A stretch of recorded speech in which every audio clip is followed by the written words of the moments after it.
시청자 여러분 안녕하십니까, 들매곡간입니다. 저희 동네에 잣나무가 많이 심겨진 곳, 낙엽이 좀 쌓여 있는 곳 아래에 발생하는 버섯이 있습니다. 주로 찬 서리가 내릴 때 발생하는 버섯이라서 많은 분들이 서리버섯이라고 부르는데요, 이 버섯은 송이과 깔때기 버섯 속의 기준종이 되는 깔때기 버섯입니다. 얼마 전까지만 해도 회색 깔때기 버섯이라는 임시명이 붙었었는데요, DNA 검사를 하고 유전자 검사를 하고 하는 과정에서 깔때기 버섯의 기준종이 되는 깔때기 버섯으로 이름이 붙여졌습니다. 이 버섯은 한번 발생하면 균환을 이루면서 발생을 하기 때문에 많은 양을 채집할 수가 있는데, 냄새가 조금 특이해서 호불호가 있는 버섯입니다. 우리 시청자 여러분들도 이 냄새를 한번 맡아보면 잊을 수가 없는 그런 버섯이기 때문에 찾기도 쉽습니다. 자, 오늘은 이 버섯에 대해서 한번 알아보도록 하겠습니다. 깔때기 버섯의 지름은 어릴 때 한 6cm에서 작은 것은 6cm 정도, 큰 것은 한 15cm 정도까지 커지는 버섯입니다. 원형 모양에서 둥근 산 모양을 거쳐서 거의 편편하게 펴집니다. 대부분 버섯들이 이런 모양을 보이죠. 처음에는 둥근 산 모양이다가 반원 모양의 둥근 산이다가 이제 편편하게 펴집니다. 깔때기 버섯은 어린 것도 좀 마르면은 이렇게 가운데가 오목하게 깔때기 형식을 띱니다. 큰 것들은 더하죠. 깔때기 형식을 띠는 오목해지는 모양이 됩니다.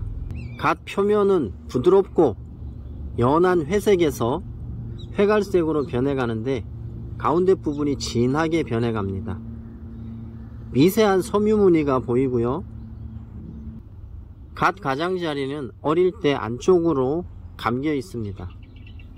살 조직은 단단하고 가운데가 매우 두껍고 백색이면서 강한 향기가 나는데, 이 향기 때문에 호불호가 있는 버섯입니다. 저도 이 향기가 싫어서 이 버섯을 잘 채취해서 먹지 않습니다.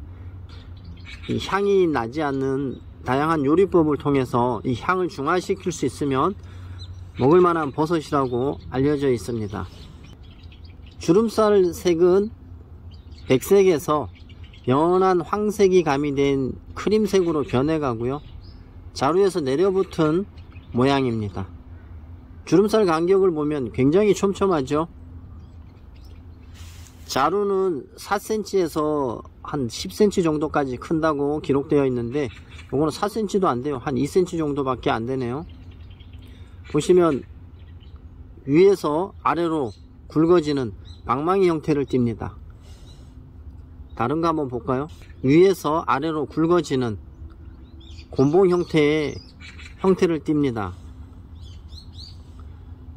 자루 부분도 어릴 때는 백색에서 연한 회색으로 변해가고 세로로 된 섬유 무늬하고 홈선이 보입니다. 이런 건 뭐 안 보일 때도 있어요. 홈선이 보이죠?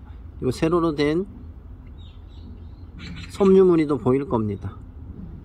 기부 모양이 곤봉 모양으로 생겼죠. 곤봉 모양으로 생겼고 백색의 균사로 덮여 있습니다. 기부에는 보시면 하얀색 균사예요.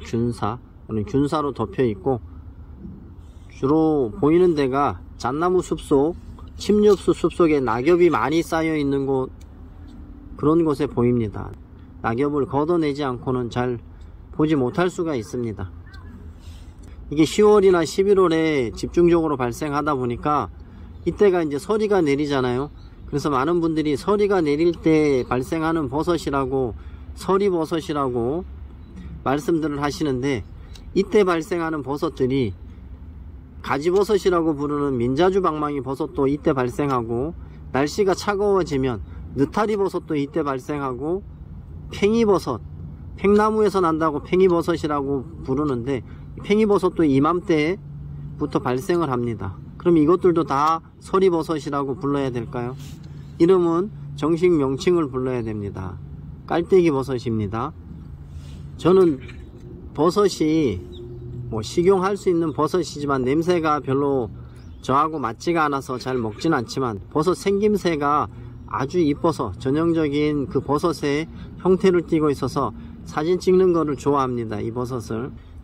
환경부에서 운영하는 국립생물자원관이라는 사이트가 있습니다. 여기에 보면 식물도 많이 올려져 있고 아직 미비하지만 버섯들도 체계적으로 올려놓고 이제 설명도 해놨는데, 국립생물자원관 깔때기 버섯에 대한 도감 내용을 보면 이 버섯에는 무스카린이라는 독성물질이 함유되어 있어서 이 버섯을 섭취 후에 15분에서 1시간 사이 이내에 발한이나 구토, 설사, 저혈압, 복통, 콧물, 눈물 등이 발생한다고 기록되어 있습니다. 버섯 섭취 후 단시간에 증상이 발현되고 발한이 동반되면 이 무스카린 중독 증상을 의심해 봐야 된다고 기록된 것을 볼 수가 있는데요. 제 주변에서 서리버섯이라고 부르는 이 깔때기 버섯을 섭취 후에 중독됐다는 이야기는 못 들어본 것 같습니다. 하지만 이런 버섯을 먹고 중독되는 것은 이 버섯들이 생식해서는 안 되는 버섯인데 가열해서 데친 후에 물 버리고 다시 조리하는 과정을 거치지 않고 바로 찌개를 끓이거나 굽거나 튀기거나 데치지 않고 요리를 했을 때 그런 중독 증상이 발생한다고 전문가들은 이야기하는 것을 볼 수가 있습니다. 반드시 데친 후에 조리를 하실 것을 권장드리고, 혹여라도 이 버섯이 본인이 미심쩍다 하시면 안 드시는 것이 좋다고 생각합니다. 건강해지려고 버섯 잘못 드셨다가 몇 날 며칠 고생할 수도 있고 심하면 목숨이 위태로워질 수도 있습니다.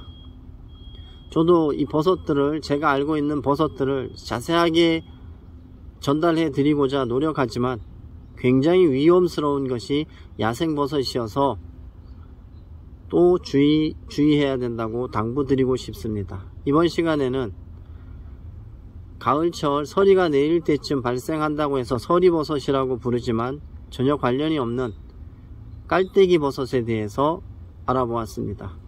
끝까지 시청해 주셔서 감사합니다. 들매곡간입니다.